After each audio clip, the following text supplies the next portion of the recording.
gender studies in India, and she has been the friendliest teacher one could ever have. We have so many beautiful memories with ma'am in the corridors of CSSS. Although I did not pursue my MPhil and PhD with ma'am, she has been so gracious not only to me but to every student of CSSS, to every student of JNU. And she has been again one of the pioneers of social psychology in the Department of Sociology in JNU. And she used to teach a very, very popular course other than the course on gender. That was on culture, personality and society.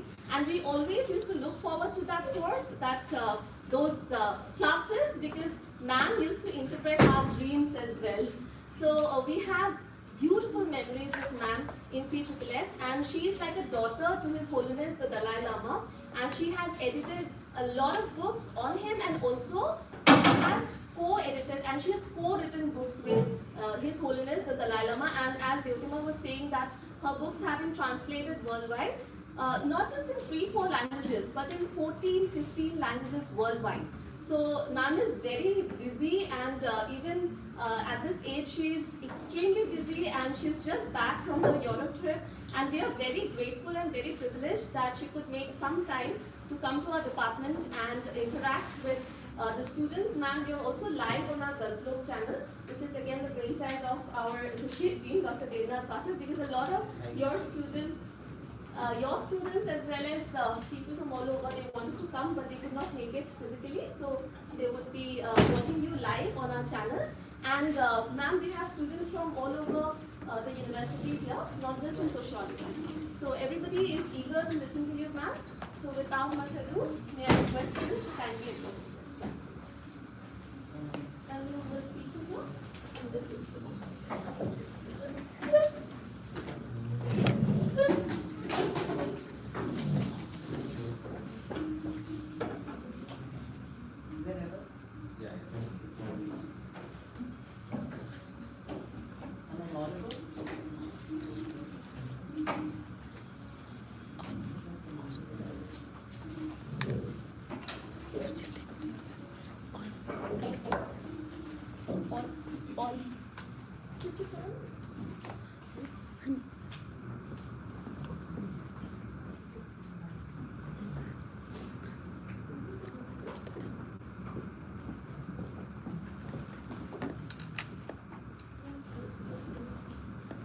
Hello, am I audible?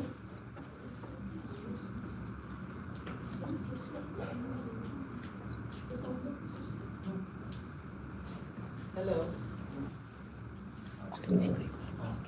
Hello? Yes.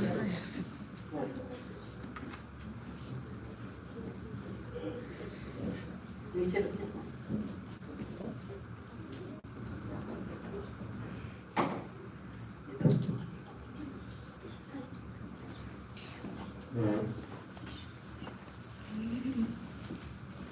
So, a very good afternoon to all of you, and it is a great pleasure for me to be here at your university.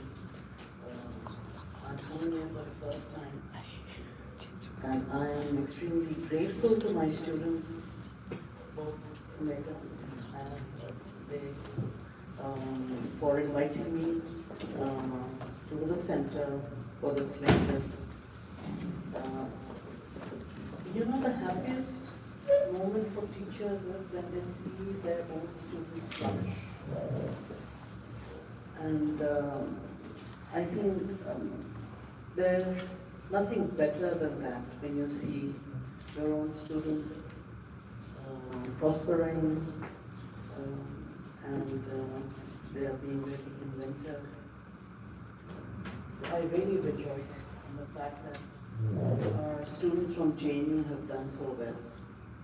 And thank you very much, Samita, for your very kind introduction, and even earlier. So, I'm supposed to share about my work on cross-cultural marriages with you all. Before I begin, I would like to give a brief kind of introduction. I want to share with you why is it that we do what we do in our lives, even in terms of the research. I think this question is very important, at least for me, if not for others, as a sociologist. Do we do research because it's very trendy? Do we do research because there is money in it? Or you get some positions? There are n number of reasons. But for me in my life, whatever I have done as a student of sociology at CSSS, I was on the second batch of JNU sociology department. And at that time we didn't have women's studies, nothing at all. So I was the first student to take up the subject of gender for my MPhil and PhD. And you know the reaction that I got? They said, are you crazy? You're working on this theme.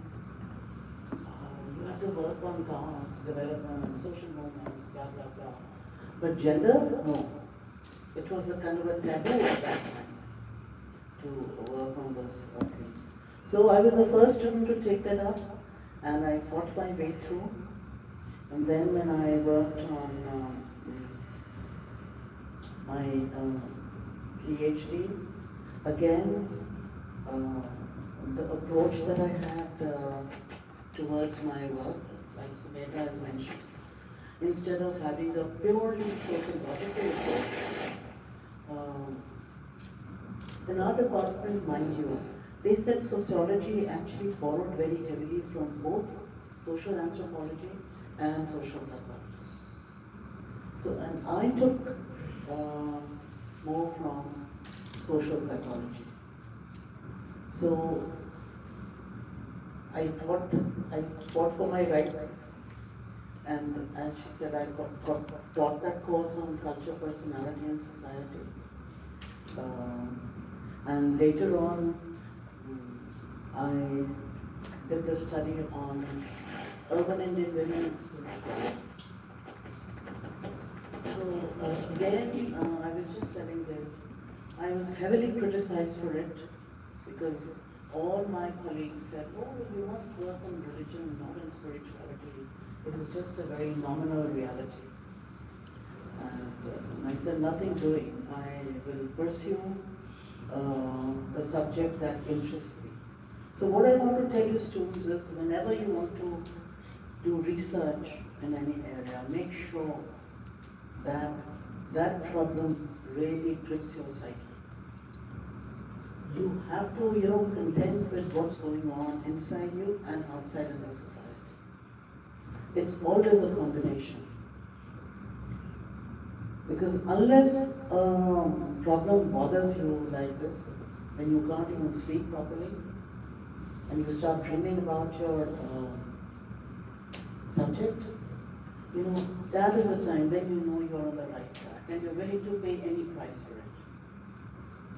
So that in a nutshell is my advice to all the students in terms of their research work. Now coming down to cross-cultural marriages, why did I want to work on this theme? It's a long story. Number one, in our family, I encountered several families where my uncles and our cousins were married to foreigners. I grew up at a time when around my house, most of the foreigners were residing. So I had a very close kind of an interaction with foreigners. But my personal reason for it was, and my younger sister was the first Indian girl who got married to a Mongolian. And unfortunately, she was married only for 1.5 years and she died. But she asked me to work on this topic. So this is something which is very close to my heart. And I wanted to understand the lived reality of cross-cultural marriages. And in other words, it's like, paying tribute to my sister. Unfortunately, it has taken me ages. I have not been able to finish the project. I started working on it in early part of this century. Okay, I have done my fieldwork in India and Europe, North America, etc. So, in fact, now it has become a longitudinal study. And I keep revising it, and now I think it's high time my publishers are saying, it's high time to submit your manuscript now. So, I hope in the coming year or two, I will be able to be ready with the book. But for the time being, it's only in bits and pieces that I'm going to share with you today. Maybe, excerpts from one of my chapters or one article that I did related to this theme. So may I begin my formal presentation? It's okay. You have to go to the section.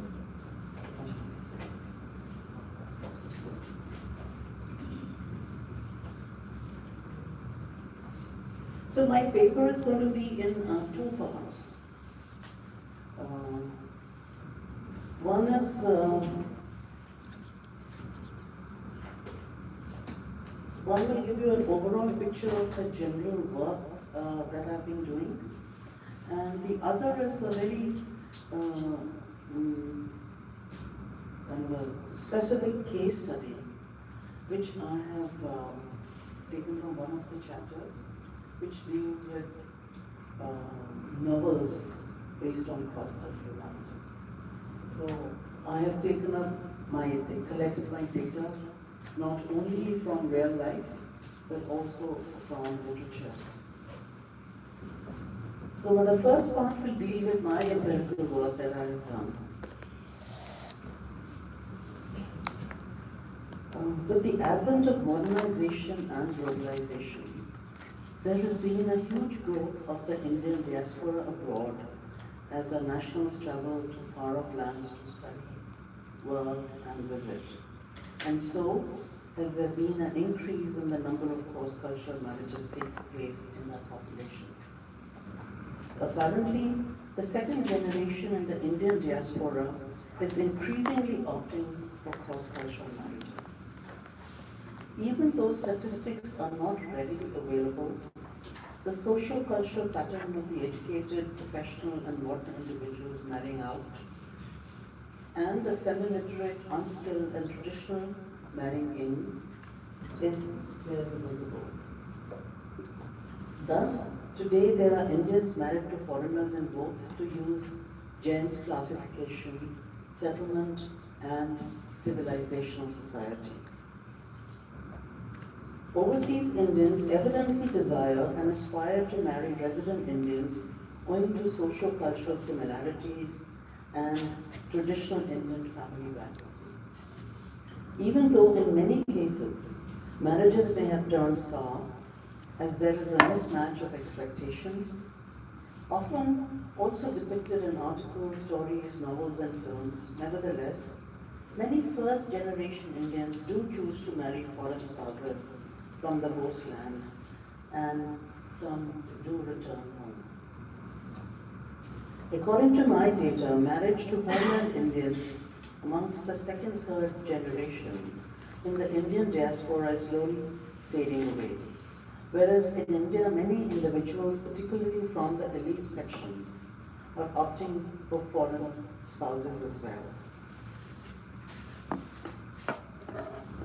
Cross-cultural marriage can be understood from both a macro-sociological and micro-sociological perspective. The lived experiences of people have to be placed in the wider socio-political context. Earlier, anthropological and sociological work on marriage, mainly formulating men's ideas on marriages, can be seen through the functionist-type rules, laws, and affiliation patterns, such as the work of Malinowski, Evans, Richard, Radcliffe, Brown, and Fox. focused on marriage rules and rationalized exchanges. Whereas sociological work centered around the changing family and household patterns, works of good and bad, often ignoring the phenomenological dimension. Gender studies have, however, tried to understand the structural role of gender in various aspects of life and the different lived experiences of marriage and family life. You have authors like Shirley Arna, Betty Friedan, and Anna.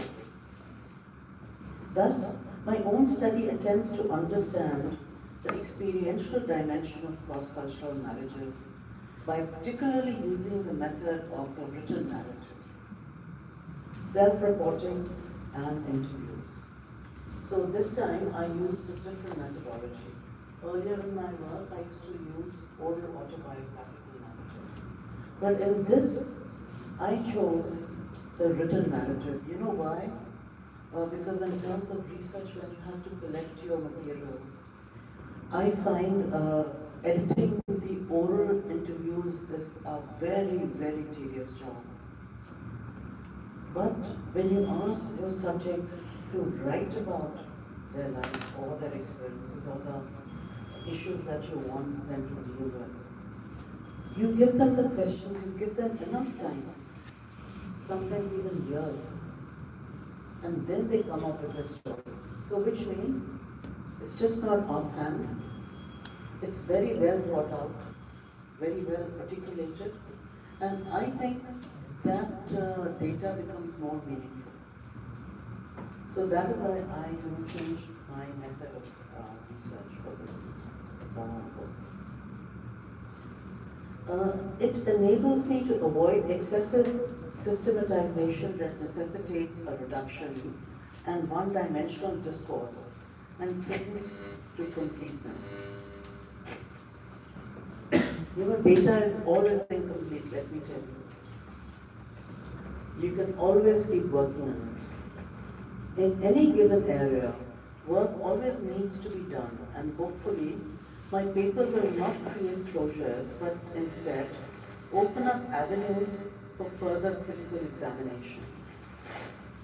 Thus, the fundamental question of the individual having the potential of agency in any given culture signifies the life-changing course for our subjects.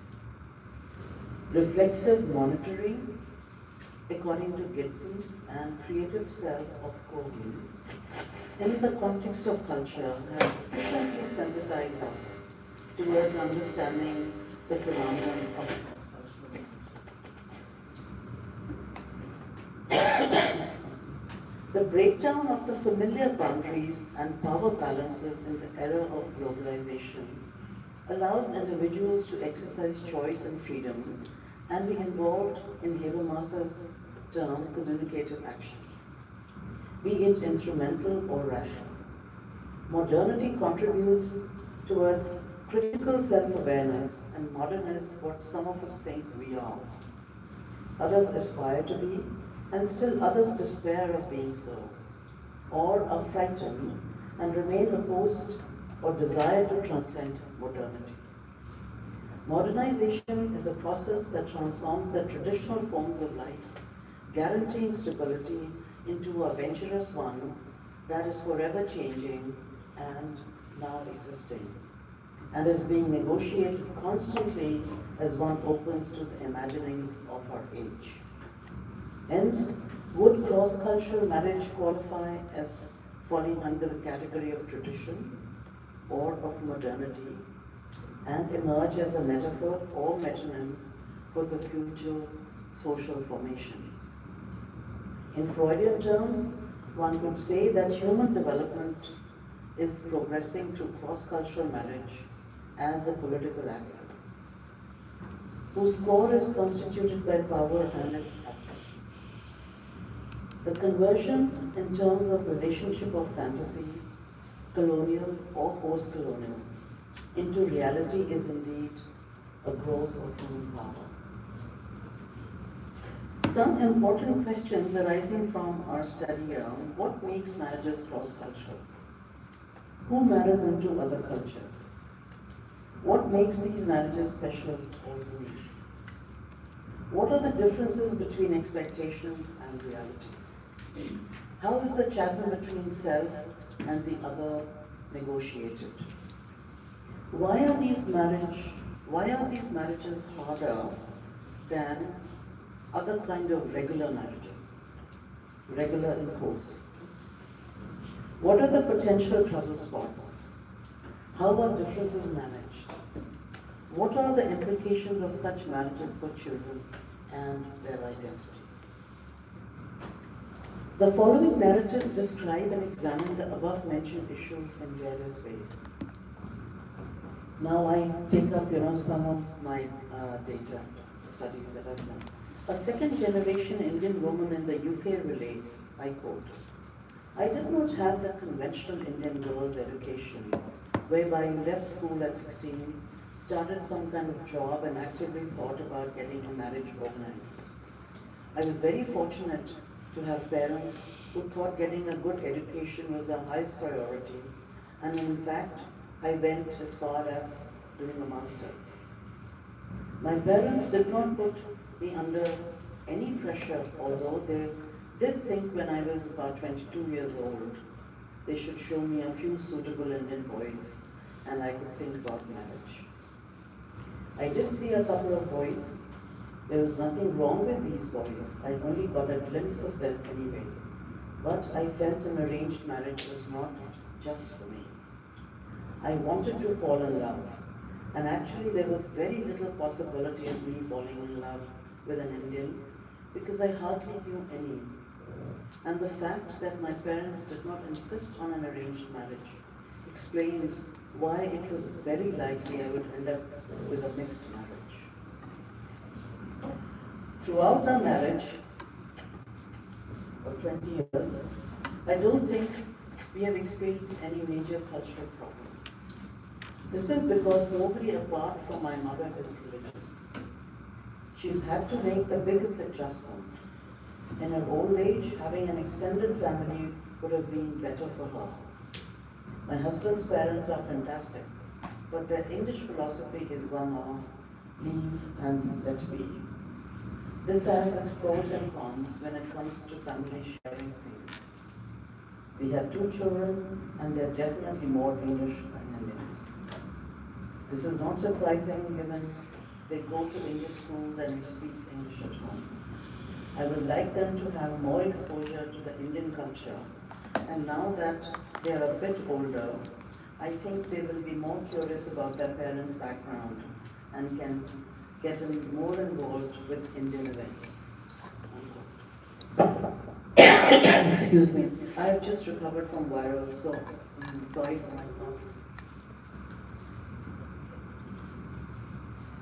In another story of an Indian man, one can get a glimpse at and understand who marries out and why. I quote, "The attraction towards a woman from another culture for somebody coming from a middle-class family growing in a tradition-bound city like Varanasi was simply a case of attraction, discovering the unknown, and ease. Ease because of all the taboos attached to a boy or girl going around in our Indian society. Growing up protected, I had the idea of growing up and marrying a girl who would be selected by my parents. And I would live all my life with the same person. However, changing times and the liberal thoughts of parents gave me the opportunity to go out and look for myself, which quickly resulted into heartbreaks and lost ideologies. Traveling worldwide, I met my wife on an aeroplane, she being also a world traveler. As chance would have it, we were staying at the same hotel. One thing led to another, a connection was made, and both being on the path searching, found each other acceptable, and our relationship became a jet-setting affair. I came from a family with its own cultural struggle, namely, my father being from a South Indian traditional Brahmin family and my mother from a poor Bengali family. Living in Switzerland has not been easy, and it is never going to be easy. It is a cold society, and people don't come to you just like that, without an appointment. If I become fussy, then it would be difficult for me to cope with life here. But it would be the same for my wife if she were living in India, where every vegetable shop or cab driver will discriminate and make cheat her. Unquote. Discussing the problems in a cross-cultural marriage, an Indian husband says, I quote, if the Indian husband buckles into the baggage of his close family, relatives, parents, friends, etc., then it has a major negative impact on the marriage. Over here I can also mention all the case studies which I did in Delhi, in India. 50% of the marriages broke down, roughly. I can't give you the exact statistics, but this was the figure. And the main culprit was the joint family in India and the mother-daughter-in-law or mother-son relationship. Just in a nutshell. As long as the grey area between the spouses is kept to a minimum, these marriages can grow and living in India can be a pleasure. Easy to say but difficult to do as the Indians believe in Chalta hai attitude. Another Indian husband who returned to India proclaimed, I quote, I was fully accepted in Holland because I learned the language and acted as Dutch as possible. They felt no gap as I was best of friends with my mother-in-law. We enjoyed having little skirmishes. She was very bourgeois, while I had in her eyes outspoken leftist views. After returning to India, my wife understood and tolerated many customs which were bizarre to her. To name just a few, wailing loudly and demonstratively over someone's death, visiting other people's homes without prior intimation, the show of modesty by refusing offered food a dozen times before accepting it, etc. Language barriers can have a bigger impact on the lives of some people more than others. Canadian woman married to an Indian Punjabi states, I quote, when visitors such as Indians living in Canada and others in India, close friends and relatives are with us, I have tried to join in the conversation, often to no avail. A husband who insists on speaking his native tongue, and anyone can understand the desire to do that, expects his wife to learn the language. His relatives and friends came to expect the same as the years passed by. My husband is fluent in a number of languages. I suspect that played a part in my inability to speak Punjabi. He also lived in Europe where he learned German and Italian well enough to converse in both languages. I had over the years learned some French and Spanish, but that didn't help with Punjabi. People contemplating marriages between cultures really do need to be able to speak the language, especially if they work in certain fields. I am a journalist, photographer, and editor, and have a natural curiosity to know what is going on around me. Listening to others talk about the present, remember about the past, and rehash family events form a path one must take to have more knowledge about a spouse. I've spent much time with people who can't speak English. This has brought me, very paradoxically, a great understanding of the fact that I'm not alone when it comes to facing a language barrier. Thus, in a mixed marriage, there may be various degrees of awareness of similarities and differences, with some differences being celebrated, while others may become points of conflict and contestation. The potential trouble spots reflected in our material relates to the value systems, food and drinks, sexuality, place of residence, friends, finances, in-laws, social class, religion, raising children, language and communication. illness and suffering, coping with death and divorce, in addition to issues pertaining to citizenship, legal permits for work, ownership, etc. These are very significant issues. I can't go into detail over here, but I still remember very distinctly uh, the story of one Danish lady who was married to an Indian. And the major phobia that that lady had was when my husband grows old and if he comes down with Alzheimer's and dementia, and if he stops speaking in Danish, then how will I communicate with my husband? People really go that far, imagining about their problems. Above all, despite innumerable problems and the various phases of adjustment that generally the romantics, rebels, compensators, or internationals go through, these are, the categories of people who vary out. So how can you classify them? Some people just have a romantic idea. Others, are rebelling against their own tradition. Whereas some people are trying to compensate for something which is lacking in their lives. For example, I found there were some Indian girls who thought they were not beautiful, they wouldn't be able to have an arranged marriage. So they, in fact, got married to foreigners, a white man, because, that immediately increased their status in society. Or internationals, for example. What is it that makes a cross-cultural marriage so attractive and desirable? Perhaps opportunities for self-growth, exposure to new, different and valid ways of approaching life, greater variation or vitality in lifestyle, developing an international identity, and having bicultural children, who may or may not feel at home wherever they find themselves, are some of the unique features of a cross-cultural marriage. Excuse me. One inevitably cannot overlook issues surrounding identity, belonging, and tolerance. It is amazing that cross-cultural marriage is a wonderful flip side of bigotry and terrorism, and yet one learns so little from them. Love, unlike hate, seemingly requires patience, negotiation, tolerance, and consensus, qualities that are embarrassingly being silenced. By necessity, both sides of cross-cultural marriages learn about one another.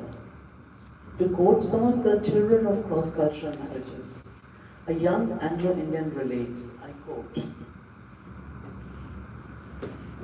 "So the cross-cultural parental union, with all its challenges and fears and uncertainties, its constant changes of location and diet and climate, and people all served as an ideal, though initially painful milieu, in which a cross-fertilization of worldviews, taste, sound, sight, images, and human beings, in my experience, produced a broadness and richness which I enjoy today.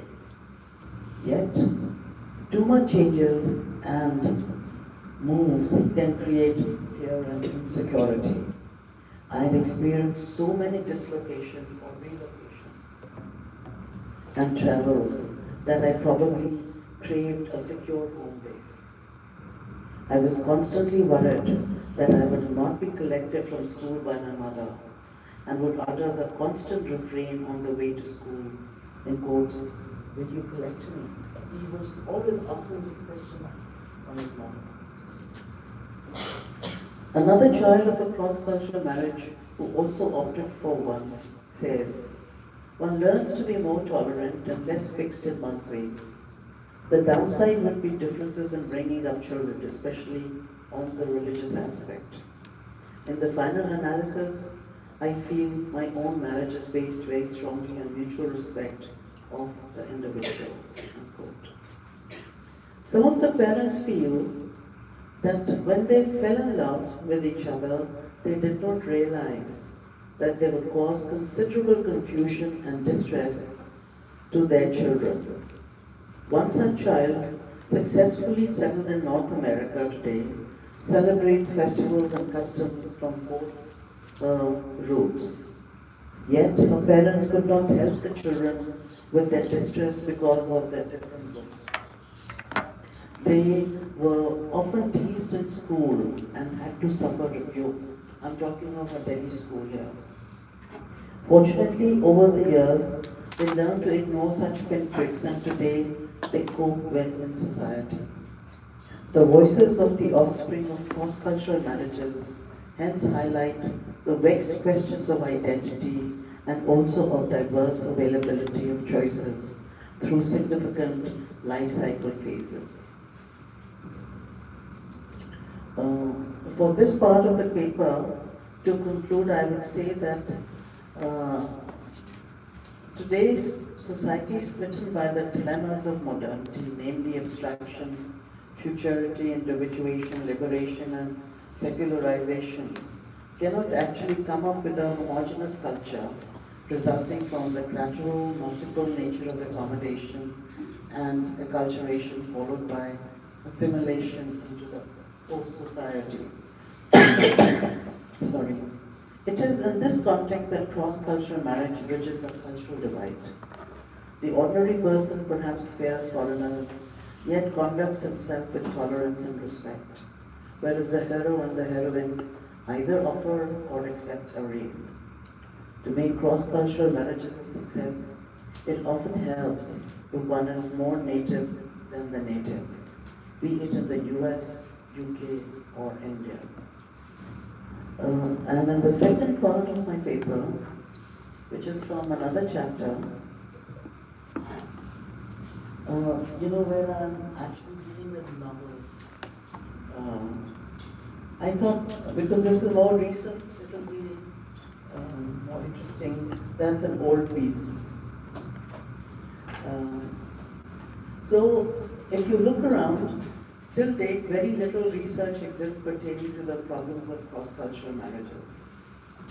But there are plenty of narratives available from which we may glean a picture for ourselves.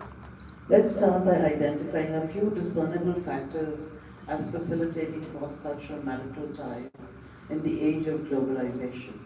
The omnipresence of internet providing real-time interaction across the globe, a higher accessibility to airline travel due to increased competition in the commercial flight sector, a similar uptick in the global tourism volumes due to increase in disposable income among a certain class of citizens, and the contemporary political crisis that is still throwing up waves of migrants across the West. Excuse me. And in so far as exposure and aspirations are concerned, let us never forget the now antiquated cable TV and the superfluity of Western content and context across a baby of channels, combined with increasingly easy availability of Western literature. While such exposure has created a simulacrum of universalism, sameness, cross-cultural, cross-national marriages create a performative space where such likeness encounters practical challenges. Also to be noted is the fact that while there is a cross-fertilization of the other culture, sometimes leading to marital ties, practical considerations finds the couple settle in the country with higher economic development between the two more often than not. I just want to point out one historical fact. You see, India has been invaded several times by outsiders, right from the time of Greeks. And invariably, I came across accounts where these liaisons took place between foreigners and the Indian natives. And in fact, the evidence for it is even found today. People with blue eyes, or people with that blood disease, what is it called? Thalassemia? Yeah.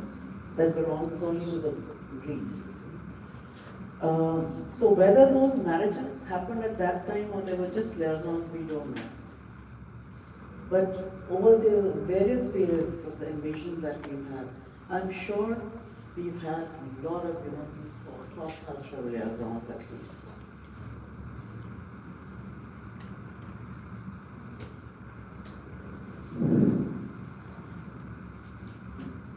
At the very outset, it is an incompatibility in terms of individualistic and communitarian societal structures.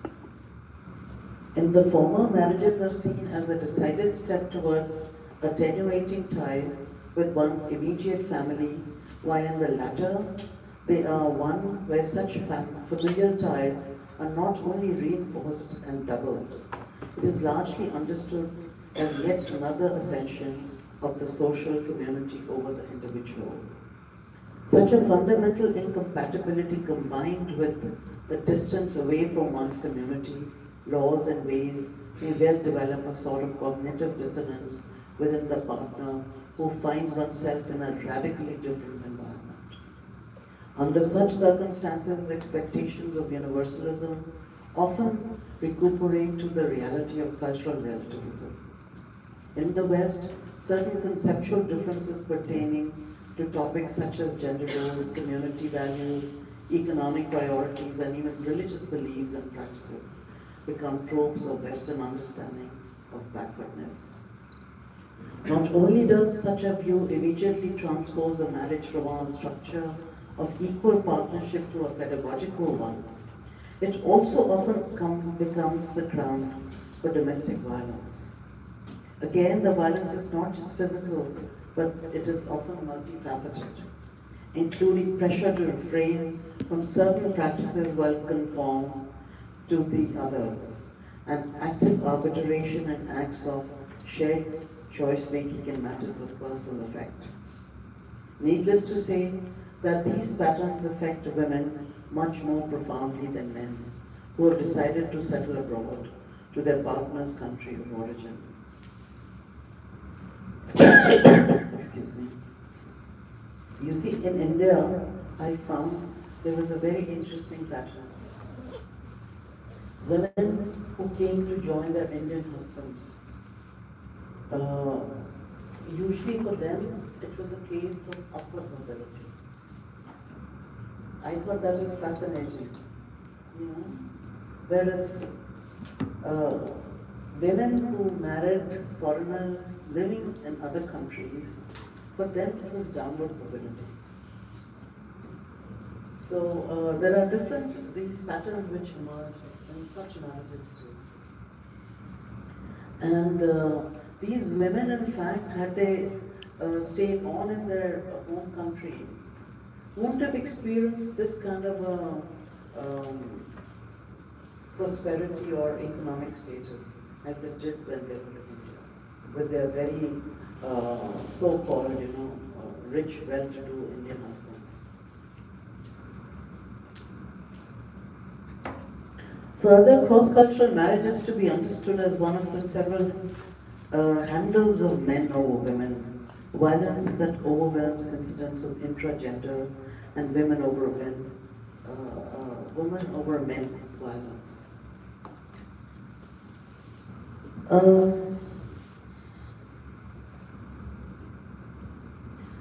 So, keeping all these factors in mind, I would like to relate one case study.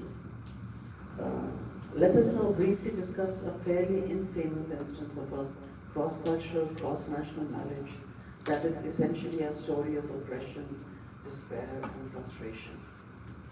The marriage scape is plentiful of happy cross-cultural instances that have toiled and worked through multiple choke points in order to arrive at the happy situation.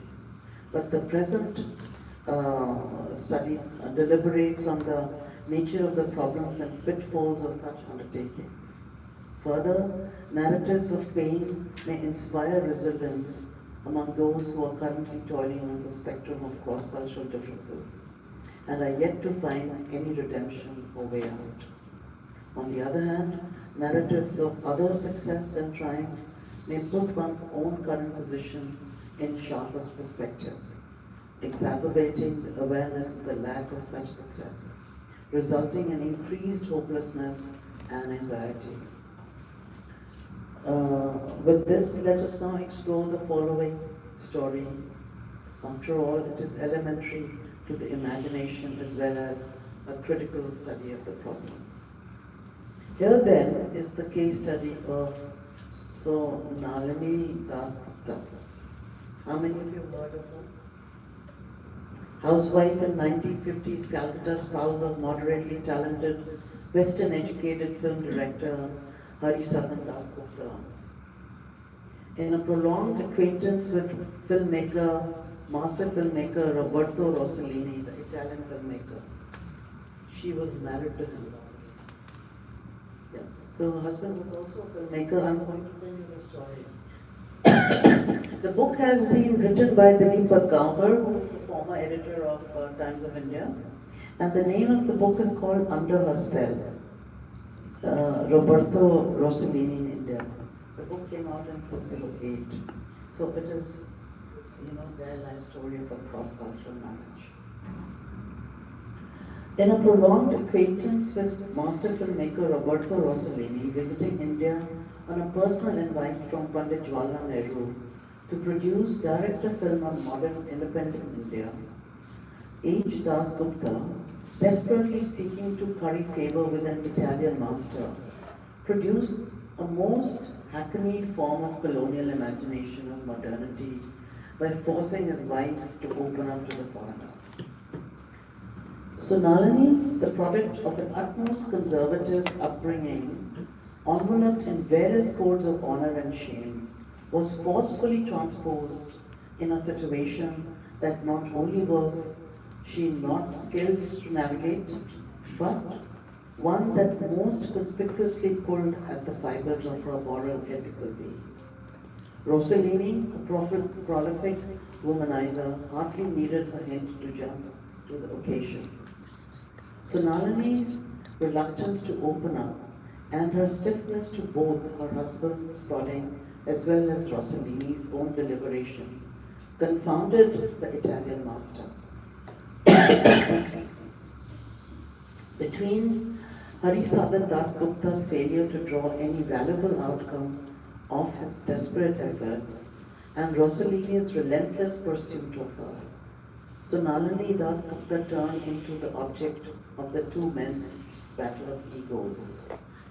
Practically forced to leave her in-laws' home, Sonalini finally ended up being salvaged by Rossellini, leaving India for Italy, followed by a trail of scandal and highly spirited tabloid activities. Sonalini married to Rossellini, bearing him one daughter, with his younger son from a previous marriage adopted by Rossellini. Her marriage to Rossellini was not, as many would expect, come with any insulation from the latter's womanizing practices. Dasgupta died aged 86 years in Rome in 2014. Her alienation captured in the beautifully descriptive words of journalist Dilip Gaonkar, Under Her Spell, Roberto Rossellini in India. Now, similar circumstances could very well have been borne by intracultural discourses, but it will appeal to most individual cognition that such circumstances and their effects are doubtless more devastating where one of the partners, specifically a woman, has to rediscover herself in an entirely alien land.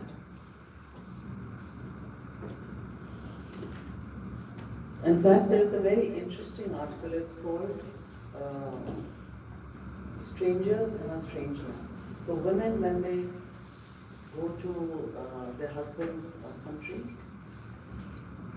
they are not only strangers, but they are also in a strange land.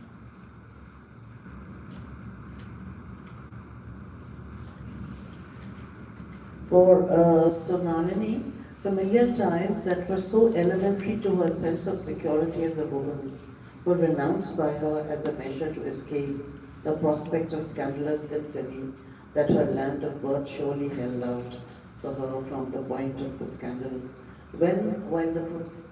from the point that the scandal erupted. You know, in Calcutta, newspapers are full of these stories. You can go back and have a look at it in case you're interested.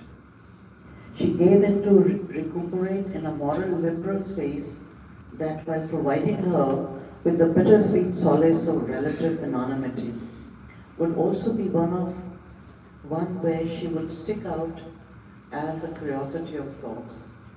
For Roberto Rossellini, Sonalini Dasgupta was no doubt a trophy of the Oriental variety, turning the master's journey to India, in hindsight, into a haunting trip, colonial expedition of sorts. I think I will end over here. I would like to take questions. Excuse me.